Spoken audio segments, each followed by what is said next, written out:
Kannappa look మొత్తం మహేష్ గారు take చేశారు. ఎస్, ఆ లుక్ వన్స్ డిజైన్ అయిన తర్వాత మొత్తం సినిమా మొత్తం మహేషే ఆ స్టైలింగ్ చేసింది కన్నప్పకి. సో నేను నమ్మి ఇంత పెద్ద సినిమా అతని చేతుల్లో అతను స్టైలింగ్ చేశాడంటే so you have to be confident. నాకే కాదు, అక్కడ చాలామంది నటీనటులకి మనం హెయిర్ పీసెస్ వాడాం.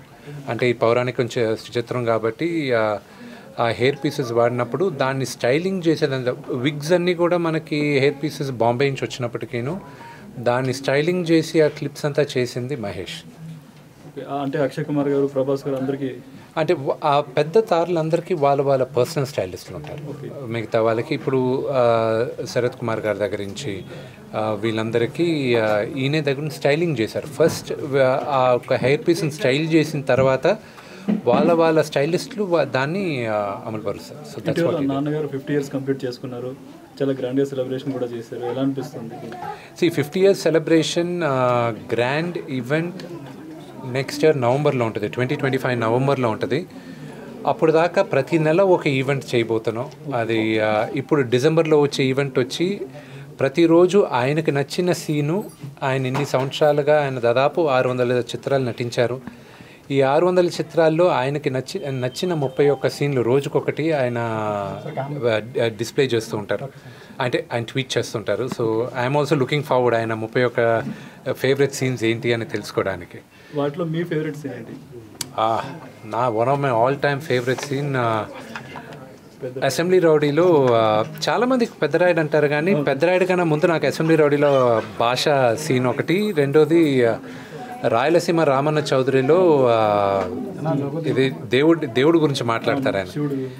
మొత్తం ఆ దేవుడిని ఎందుకు మొక్కాలి అనేది, స్నేహం గురించి చెప్పేసి those are my favourite scenes all time. నల్లుడు గారులో అలా చెప్పుకుంటూ వెళ్తే టైం సరిపోదు. బట్ యా, ఇది ఫైనల్గా Kannappa next year March 25th రాబోతుంది. April 25th రాబోతుంది.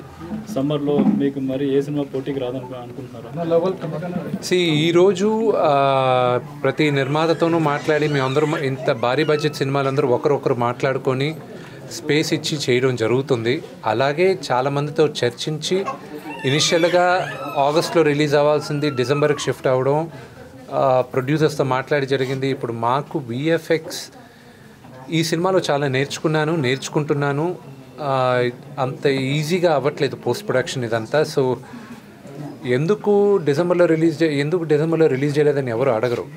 ఒక మంచి చిత్రాన్ని కోసం జనాలకి అందించాలన్న ఉద్దేశంతో మేమందరం వెయిట్ చేసి ఏప్రిల్ అయితే కంఫర్టబుల్గా మేము అనుకున్న రీతిలో రిలీజ్ చేయగలం అన్న ఉద్దేశంతో April 25th. అది ఒరిజినల్గా మీకు త్వరలో తెలియబోతుంది. వాళ్ళ డిస్ట్రిబ్యూటర్స్ మా డిస్ట్రిబ్యూటర్స్ ఒకరే. సో ఆటోమేటిక్గా ఒక్క తెలుగులోనే కాదు మేము రిలీజ్ చేయాలనుకునేది, ఆల్ ఇండియా రిలీజ్ చేయాలి. సో అన్ని భాషలు ఇంపార్టెంటే మాకు.